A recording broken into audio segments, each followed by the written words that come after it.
Well, hello and welcome. And the title of the topic is plain and simple: Stop Galamsey now. Not in 3 weeks, not in a year's time. Now, stop Galamsey. Indeed, there have been so many descriptions have been given to people engaged in this industry: murderers, armed robbers, thieves, lawbreakers, illegal resource theft, name it. Every negative word there is possible has been used to describe people in this industry. And apparently there are approximately about 3 million people up and down the nation digging up for one gold or the other to make a living. The sad part is they go right in the middle of the river to mine and destroy, literally destroy rivers. But it's amazing how, the police are begging the government to leave them alone when they arrest people. The government is begging the people for support. The people are calling on the police and the government for support. The chiefs are also calling on the police to come and help. Everybody seems to be calling on everyone, and we are all begging each other. Everybody's begging each other. It's only the media who's calling on everyone to get involved. And indeed, everyone should get involved and stop this now. And if you have seen this and you think it's business as usual, you probably need to check out of this country, because what's happening, thinking we are close to a state of emergency. I think we are close to a state of emergency. Maybe we won't be far off if the government declared a state of emergency. There is not, I repeat, there is not another civilization that existed on this world that poisoned their own water. I am yet to read it anywhere or see it anywhere, as in the Egypt and the Nile, or the Americans and the Mississippi, and they decided that in order for us to make a living, let us poison our own source of water, including those who live along it downstream. My name is Nanan Sakwa. This is PM Express, and when I come, I have a fine guest, and we are talking about how it is we can stop this menace. Don't move.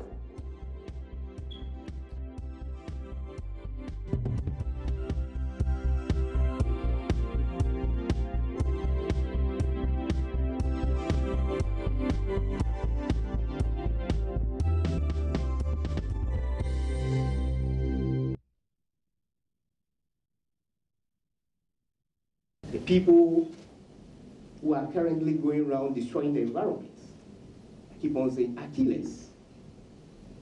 They are total killers. It's not different from armed robbery. Metal contents of water bodies have risen. Mercury content have risen. Cyanides have increased. The health concerns of the individual. And this is a society in which we live in. The media fraternity. We have no better time than today and now to make sure that we go in after those guys. Yes, I agree with you perfectly. There are the people, so-called big shots behind them. But who can be bigger than the media? If there are politicians behind them, can they be bigger than the media? If there are chiefs behind them, can they be bigger than the media? My simple answer to that question is no. I was in Obuasi about 3 weeks ago when the chief told me, Mr. Minister, these issues of Galamsey, it's your responsibility. I am a chief. I got no gun. I have nothing to fight it. You have to fight it. We are not concerned. We have no responsibility in giving lands out. So it means that this issue of illicit mining is a national issue, receiving global attention from every single person. There are few hands working there. 70,000, 80,000, maximum 1 million, compared to a population of 28, 27 million. We cannot allow this to continue. The detail is that if you go down to the penalty, the operational elements, most of them are foreigners. Mali, Nigeria, Ivory Coast, Senegal, name them. Our own citizens are not involved. The source of funding has been said by one of the speakers here. It's very critical. Where are they giving the money? Where are they getting the money from? That's well, minister responsible, sounding nearly helpless, almost throwing his up in the air to say, look, let's all get on board. But with me in the studio is Ken Ashibe, MD for Graphic Communication Group and a true son of multimedia. We won't let it go. we won't let it go. See, that's why they say a good name is better than riches. If he had gone and become an arm robber, we would not even. You see, with a totem pole. Yeah, no, but because he's doing so well, we always want to plug into his success. Ken, welcome home. Well, thank you very much, but it's a bad time to be home. I know, and let me say congratulations, because one day posterity will say that when the chips were down, there was one Ken Ashibe who was also in there making sure that posterity had a world to live in. Well, and I hope so. I hope we'll all be able to fight this battle, because the flip side is also possible. That when they come to telling the story of what caused the extinction of Ghana, for Ghana to be wiped off the surface of the earth, there was one Anansa Kwao, there was one Kenneth Ashigbe, who did not do anything but supported the Chinese and everybody else involved in this Galamsey menace to make this happen. You know, the same thing they say about your folks, the chiefs, in the past, when we start talking about the slave trade. And, we start talking about reparation, and people tell us that we cannot be asking for reparation, though I disagree with that, because we're party to it. And if we do not really fight this menace, that's what is going to happen to our generation. We'll be blamed as the people who started this and ensured that Ghana went extinct. You see, Ken, there's always a point where you're unable to reverse. In anything, I think it's sort of it's a law of nature. Whether you're depleting your forest or even if you're bringing your child up in a certain way, there's a point where you get inflection. You are unable to turn. I don't know how bad things are, but if 3 million people are adamant that, look, this is how we will survive, and man's first instinct is to survive. Yeah. I mean, how much is the police force, and how many soldiers do we have? I mean, but I think this 3 million thing, people are throwing it out for an effect. There are various numbers out there. There's almost say 200,000, some say 700,000. I've had this 300 million, but even 300 million compared to the rest. 3 million. 3 million. Yeah. 300 million compared to the 23 odd million of us, with the force of the state behind us. We should really be able to deal with this. But the interesting thing, it's not even most of the people you find in the pits themselves are victims. It is the likes of the gentleman calling himself Bronzy, who lives in East Legon, who thinks he's removed from this, who has bought himself an excavator, who are out there. It is the politicians who are hiding behind all of this. It is the police people. It is the people in immigration. Most of the people who actually are in the pit, who are handling mercury in their palms, who are poisoning themselves with cyanide and all of that, they are really victims. And the interesting, I come from Chama in the Volta region. Our land is not as fertile as the places. It's really our prime lands that we are really degrading. So there's a more sustainable form of livelihood. And when I hear the livelihood argument too, I just say to myself that, just go to Nsawam and open the gates and let all of those folks come, because what were they doing? Making a living as well. But is this what we'll call a living? Where in the next, I'm sure the life expectancy of all those in the pits, how long would that be? So it's about time that we said to ourselves that, yes, there are better ways of making a living. There are better ways of ensuring that posterity would also come to benefit from what... That was my next question. Exactly. Do you think it's time for the government to strike now? I think it's way past time. See, we live in... anytime like a mayor moves into an area to demolish structures because they are... We'll come back and say, human face, take your time, come tomorrow. I mean, if the government was to unleash the forces... aren't we going to come and say, look, take your time, find work for them and slowly transgress them into working? And you see... and then the proverbial 4 years is around the corner. You see, and that's the reason why I think for us as the media, one of the failings we did was when the NDC put together a task force to be able to flush this thing out, we did not support it. We did not go after them to ensure that they did it. You know, the politicians are always next election thinkers. They are not transgenerational thinkers. They're not thinking of the next generation. So definitely they are thinking about the next election. We need to ensure, because see, 24 million, let's even take the argument of the 3 million. 24 million people would have a lot more voters in there than 3 million people. So this is the time that the president has given his word. The minister of land has given his word. He's given 3 weeks for things to happen. Today, you know, the interesting thing, another dimension that this whole thing is taking is when the Minister of Environment said he went to Côte d'Ivoire. And Côte d'Ivoire apparently, if not for the fact that they have very good relationships with Ghana, I'm sure by now we'll be flying airplanes over, because our Galamsey is polluting the waters to the extent that they are having to close some of their water treatment plants. So it's becoming a cross-border issue now, you know. And so this thing, we've gotten to a point where it's a point of no return. Which water? You know, the Achim people in the past will tell you that every Achim man is supposed to be able to drink out of the brim. How many of them are able to? Nobody, you know, now you not even wash your feet in the brim now. The Pra is gone, the Ankobra, the Ofin, all of our rivers are going. And what is it at this stage? We cannot be talking about anything but that this thing has to stop. And it's the time that we did. And for me, that's another challenge we've always had. You find out that, as the good example you give of the mayor going out, then you find the opposition coming to try and win political favors. This is the time to hold all the political class and say that, you know, interestingly, in the last, in our 4th Republican, it's been the 2 of you. Both of you are complicit in this. So it's about time both of you got united to say, let us save Ghana, because we are at the point of no return. See, that's very, very, very key, what you just said.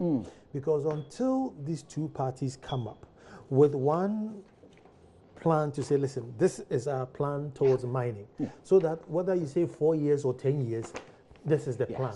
Because now they've all started sounding warnings. Well, any do buy you 4 years, so you know, so yeah, we'll kick you out and bring the others who will let us mine, and they also want to come back. Exactly. So they'll be quiet about it. They do. So how much more pressure can we put to get them together on this fight? You know, the interesting thing, I got some hope when I watched on Newsfile, Honorable Samia Blakwa and the Minister Designate, Deputy Minister Designate for the Attorney General's office, and both of them were singing from virtually the same hymn sheet.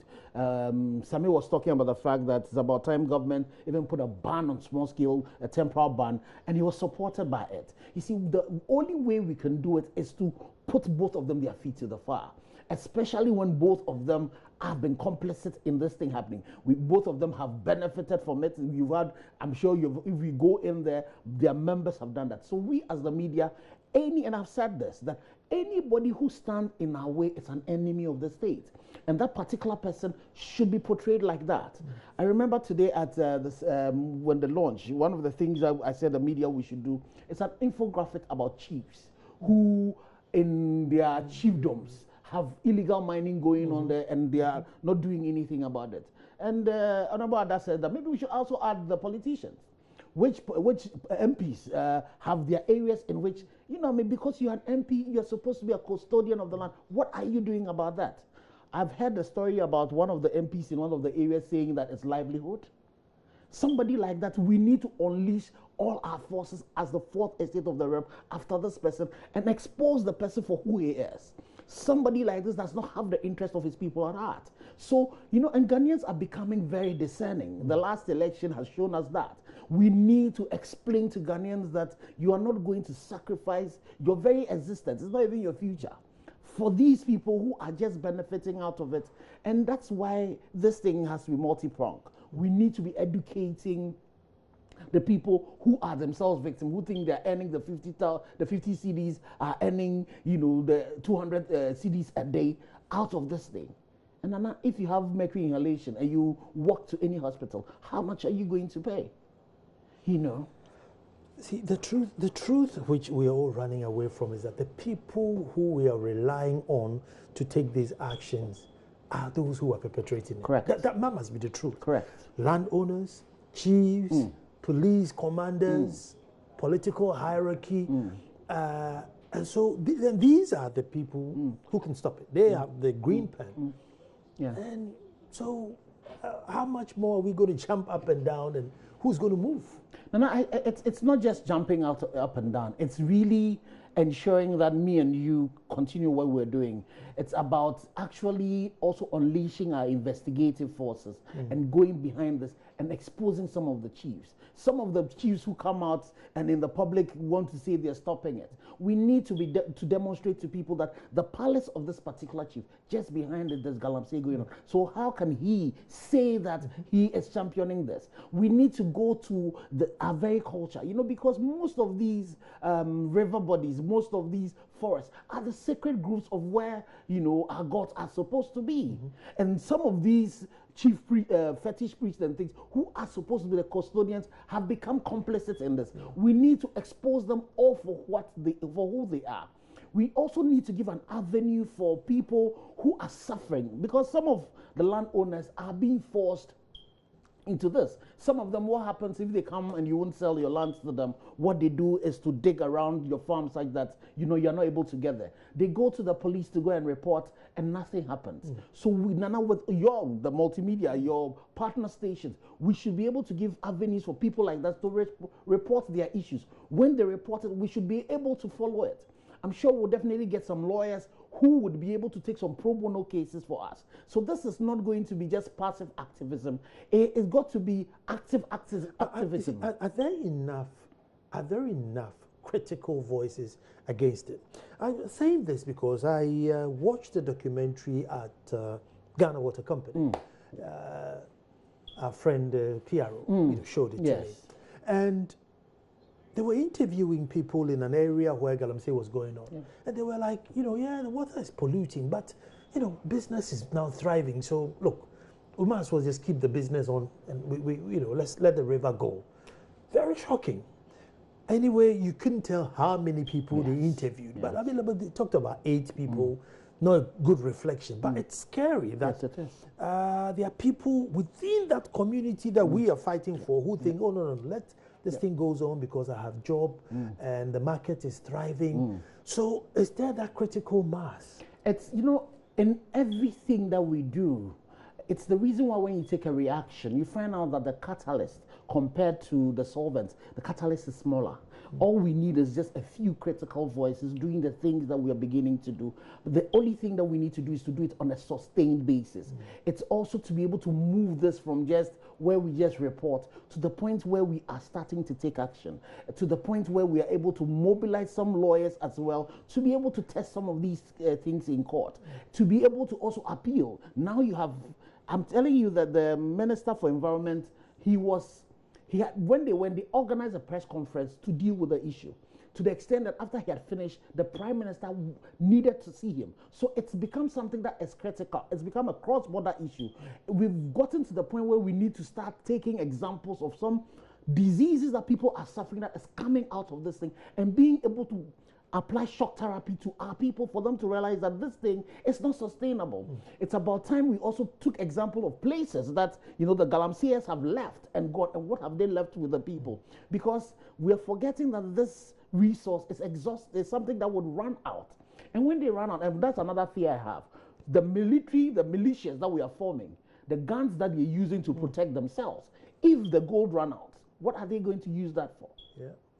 So we need to start letting people know that we've gotten beyond the state of emergency. We need to let the people, the president and his ministers know that we just do not vote them into power to just come and perpetuate the same thing. If it was that, the NDC would start having in power. It's about time that Nana Addo took the opportunity that is offered to him to become the president who took it out from the brink. And I'm thinking that once we decide to continue doing what we're doing, this thing we would succeed. I was just thinking, all unclaimed lands should be nationalized. That's definitely, it's one of the things I thought that Rollins missed an opportunity for. All these lands, just nationalize them.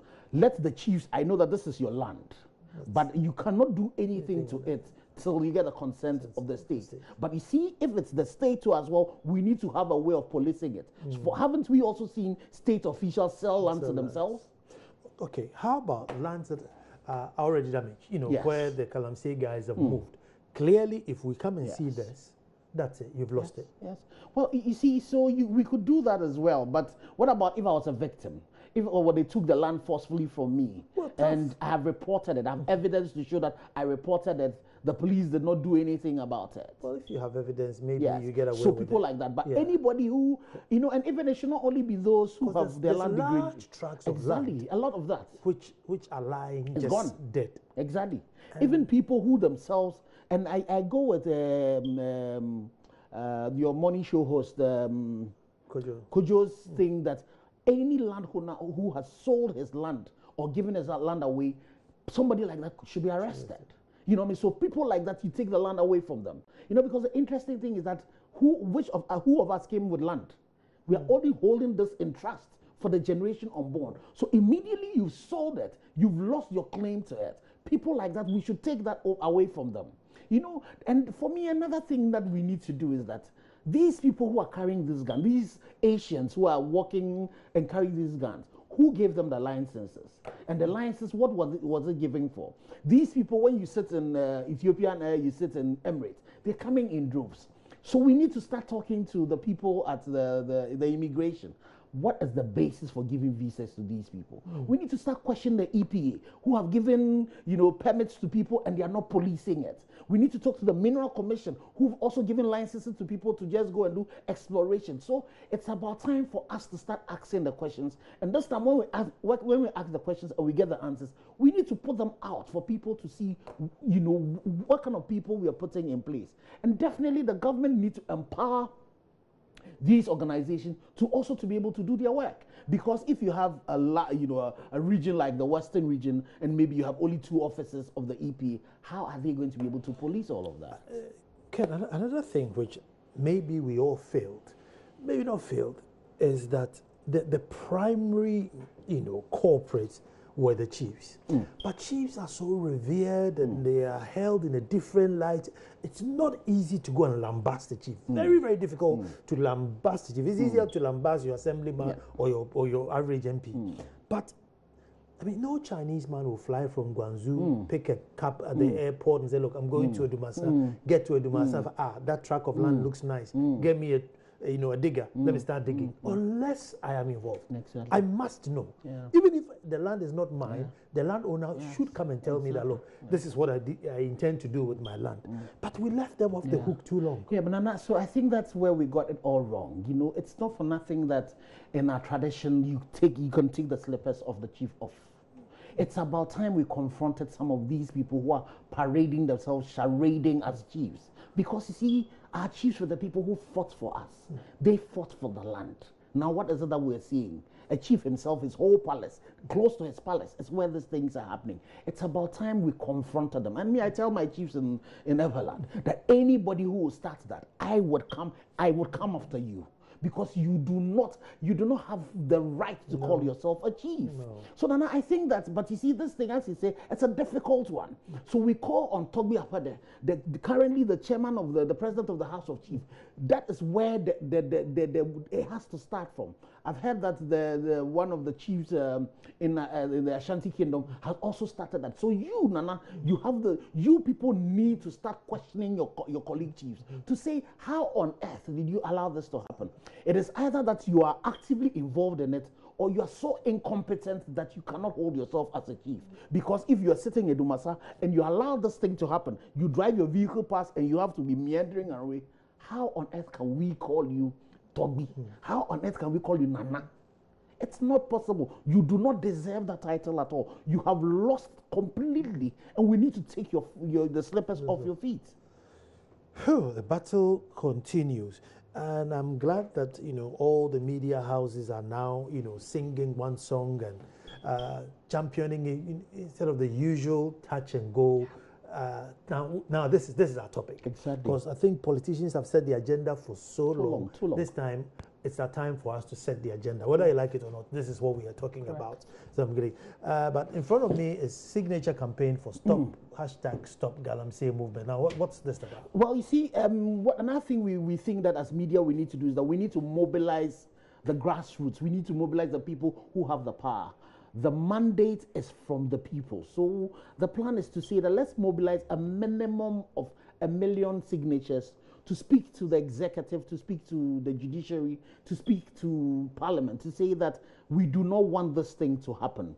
So today at the launch, we started this campaign, and we are, we're hoping that all the media houses who are part of the coalition will themselves. And so Nana, here you are not going to sign this thing as a host, but you're going to sign it as Nana, so that you'll be able to mobilize your people, all of them, to sign this. And when we do this, all of us as media houses will go to the president and tell them these are the Ghanaians, evidence, just a few of them, 1 million of them who are saying that this thing has to stop. We'll go to Dochihini, we'll go to the IGP, we'll go to all of these people, we'll go to parliament, we'll go to, because the judiciary, because the police will also tell you that sometimes, they arrest people and they go to court, and for flimsy excuses, they are set free.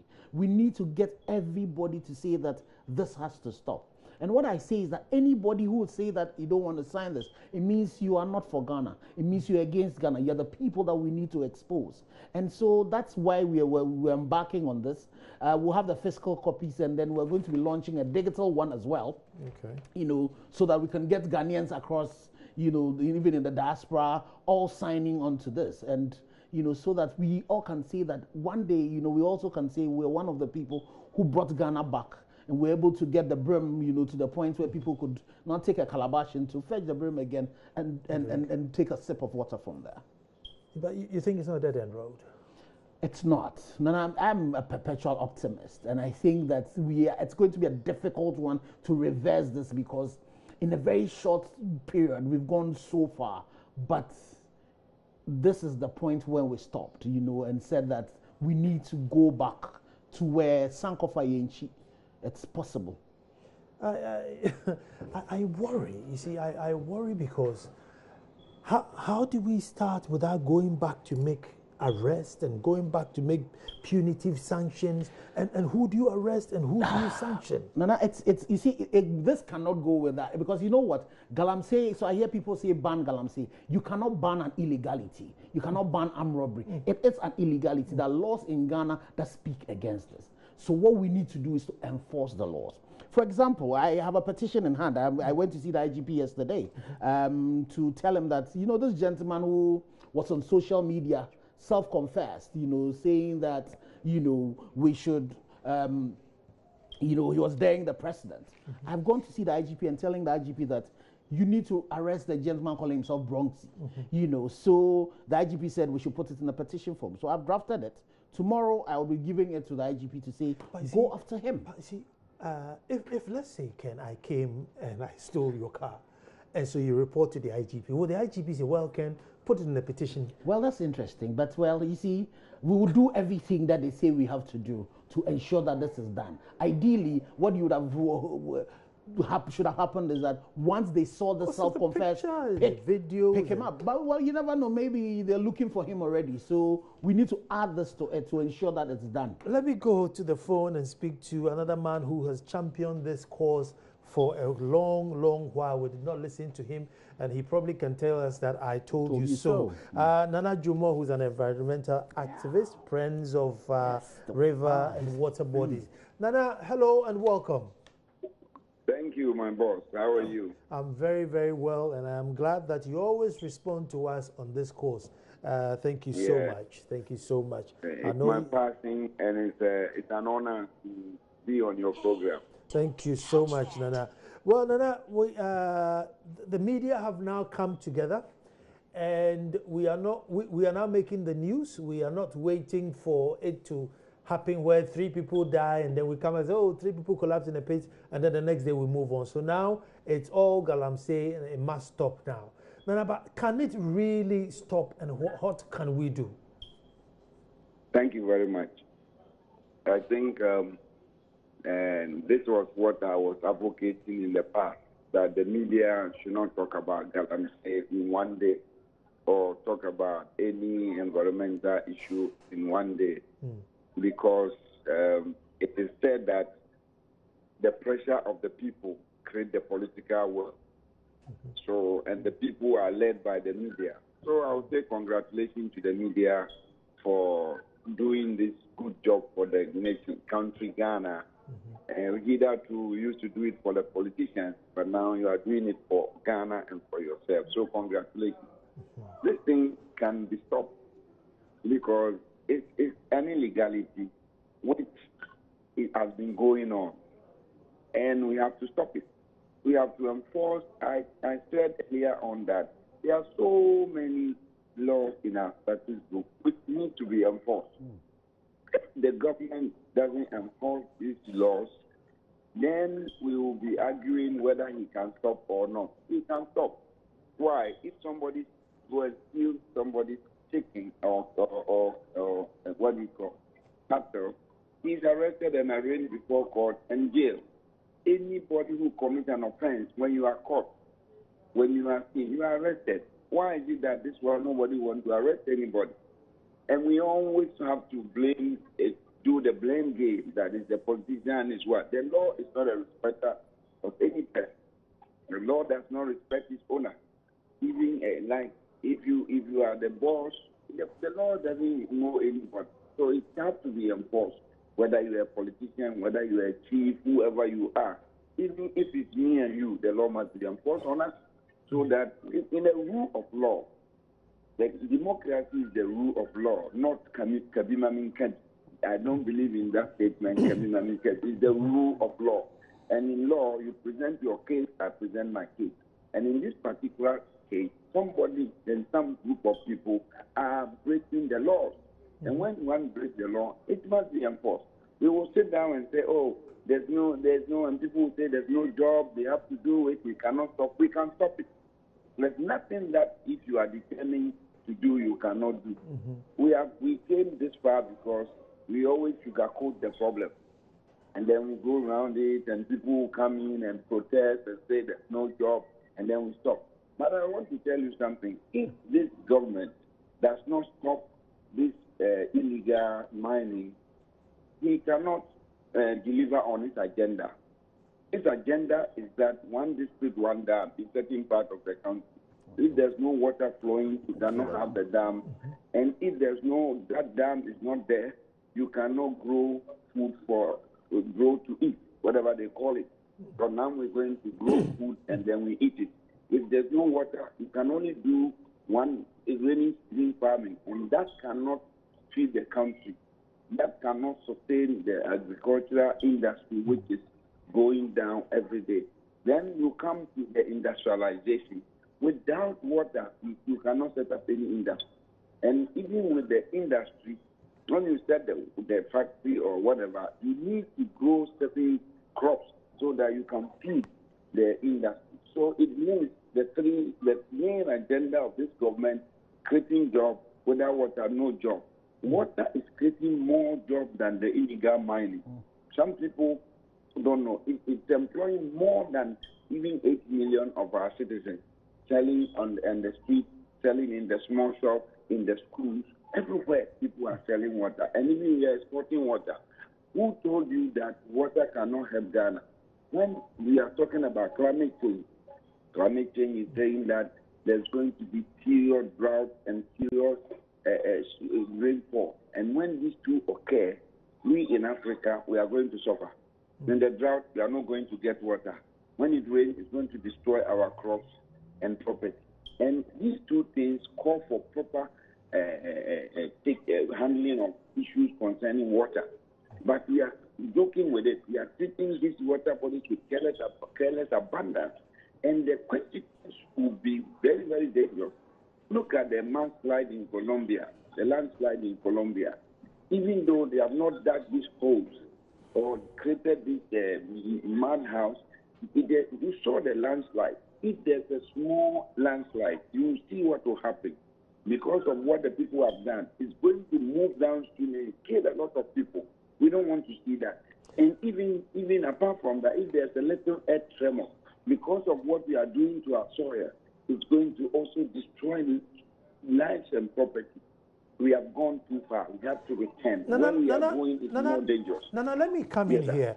When you started the fight, I don't know, should you have gone to, let's say, KG1, class 2, class 3, so that they start learning to love the environment and they grow to love it? Because their fathers like us, you know, I'm sorry to say, maybe we've gone mad.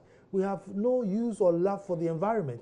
But maybe if we had taught the children, we won't even need to go and police them. They will police it themselves. I have good news for you.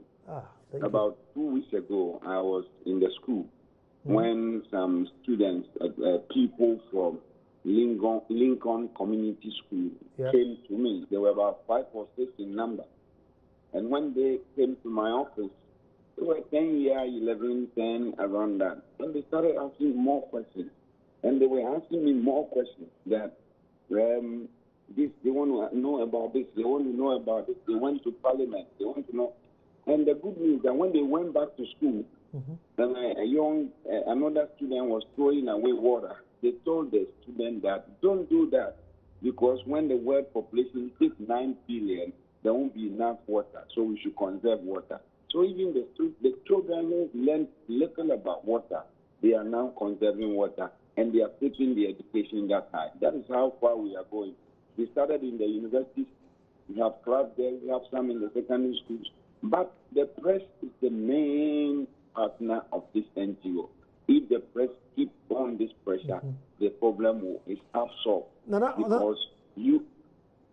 Sorry, hold on. I'm coming into studio because I have Ken here just to suggest the same question to Ken that I don't know whether we do it simultaneously or after this fight, but getting the children to be quote-unquote tree huggers before they grow up. Well, I think it's something that we need to do together. For us, graphic and, you know, I'm sure for multi-TV as well, where you have kids, you know, space for kids, you know, it's about time we also cultivated them, you know, because you see, this battle, most of it is for them.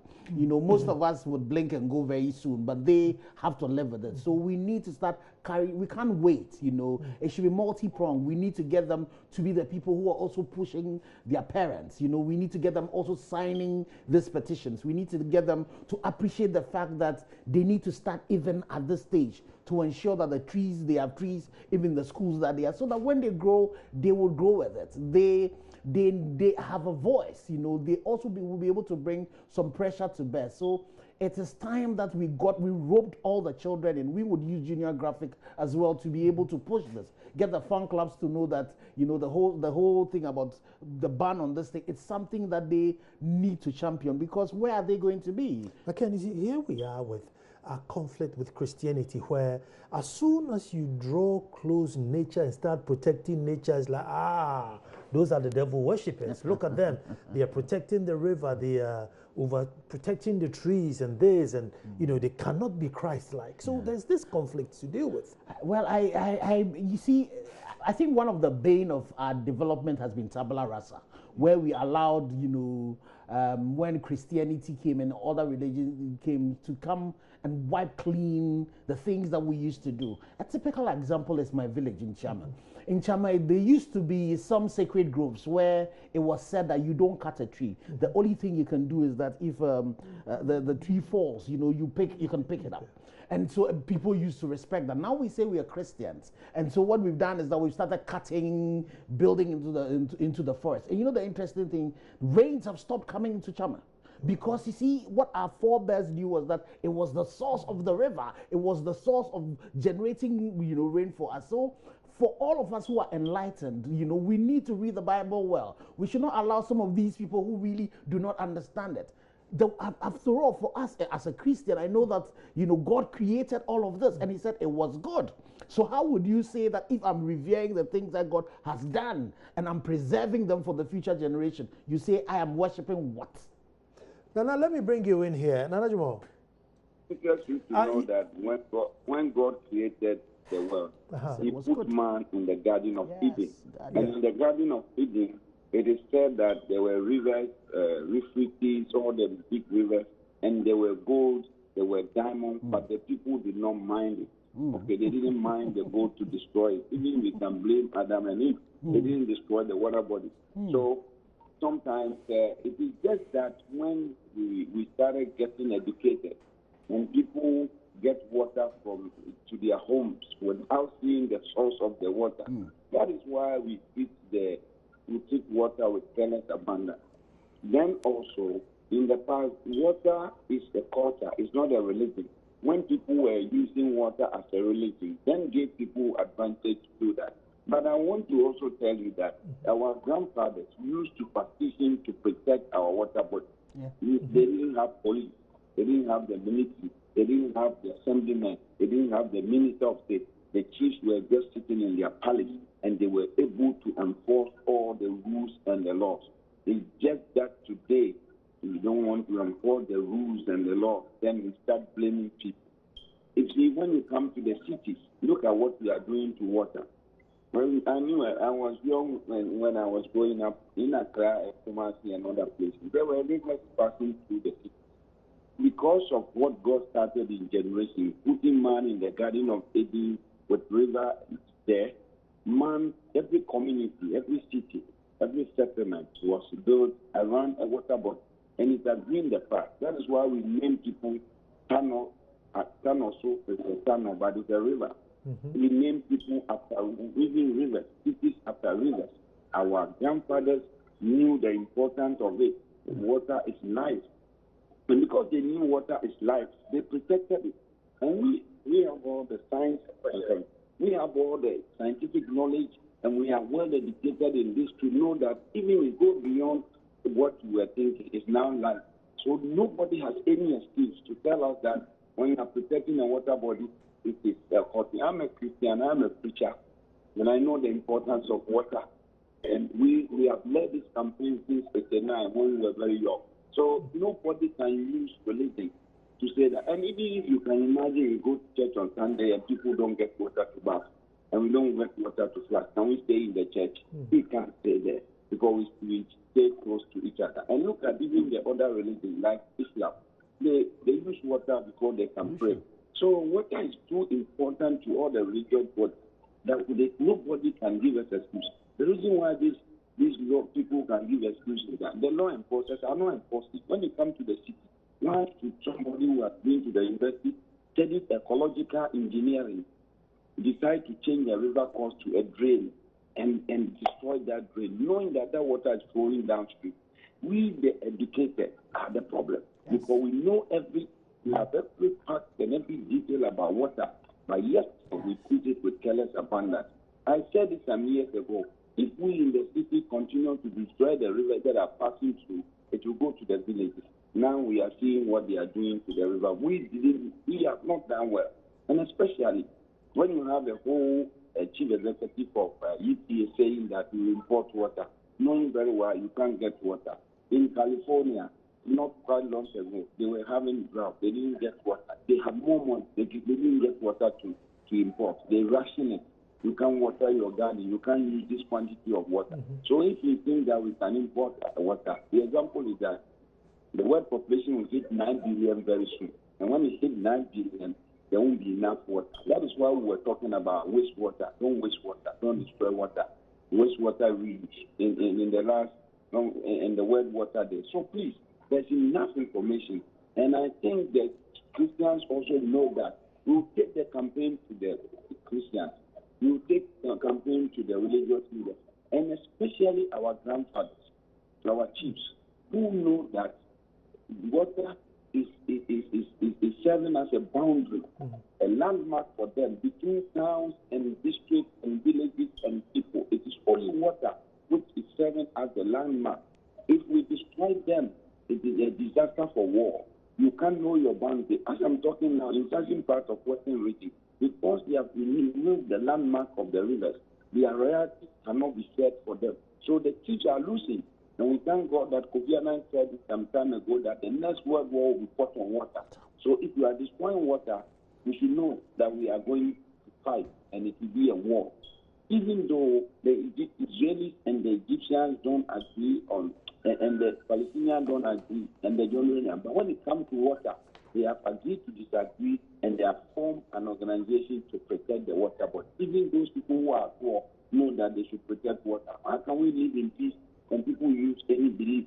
If you don't know the Bible, study the Bible well. Jesus said, "He that is thirsty, come, and I'll give you rivers of living water." In the Bible, we use water several times to signify life. So please, nobody can give us any excuse anymore. The campaign is on, and I thank God for my brother Ken. They are going to make sure that this thing will be the thing of the past. Because I used to put an advert on TV3 that when there's no water, the women and the children suffer most. So we have to stand up for water.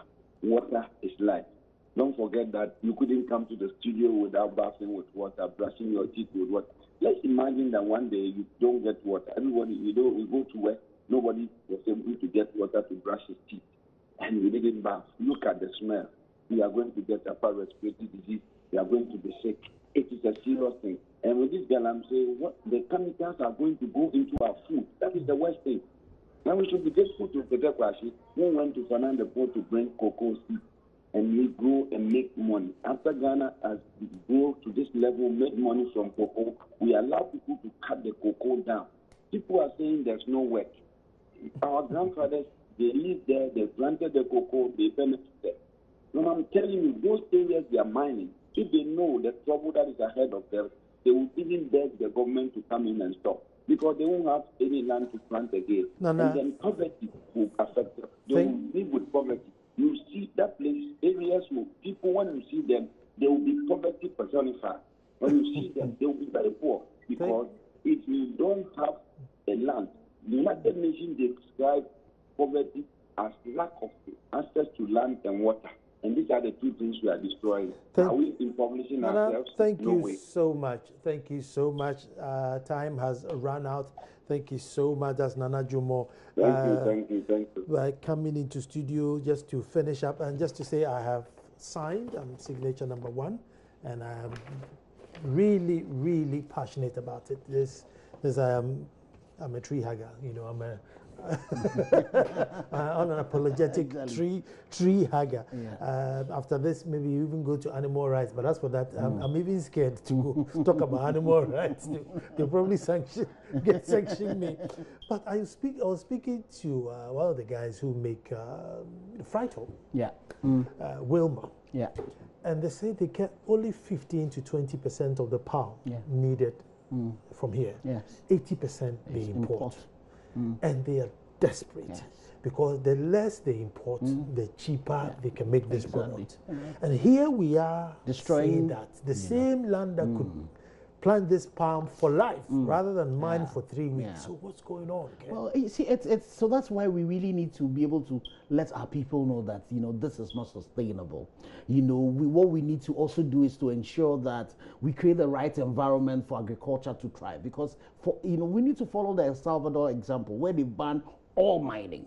Simple. You know, we just have ban all mining because, you see, we'll make a lot more money from agric, we'll make more money from tourism, you know what I mean, and all of that. So we need to demonstrate to people that there's something beyond this. But you see, interestingly enough, it is not because the people don't know. It is the greedy people who will leave the cities and go in there and impoverish our people, taking advantage of what is happening. So we really need to bring this to... Who should take the lead? Well, you see, the government has to take the lead, but we need to force the government to take the lead. And that's what we as media needs to do. So that's some of the things that we ourselves should start do. Those in the pits are saying, look, if you come for us in 4 years, you're going. We outside the pit, should we also say, look, if you don't want the pit, we're giving you 4 years? That's and since we are more, that is what we need to tell Nanado, to say that if he does not succeed at this, don't forget we as media would campaign actively for him to go out. You know what I mean? Because he's either going to side with the 3 million, if even it's the 3 million, or the 24 million. And definitely he has said that he is going to side with that. So we need to ensure that we take the battle with the people. They are less than we are.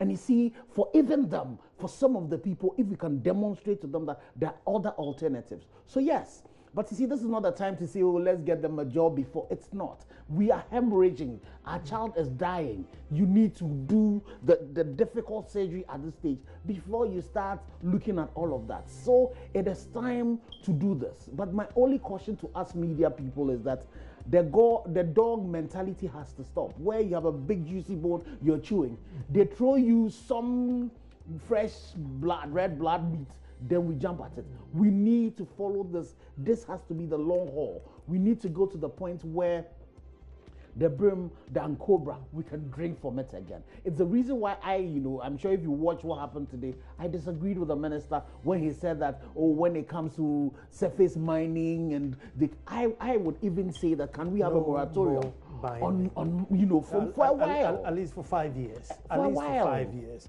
But Ken, thank you so much. And I thank you very much for signing this, and yes, we'll leave this so that you can get everybody in multimedia and make more copies and get everybody to sign it so that we can gather the 1 million signatures and get the president to act. Thank you very much for watching. Tomorrow we'll be back to do this all over again for God and country. Thank you.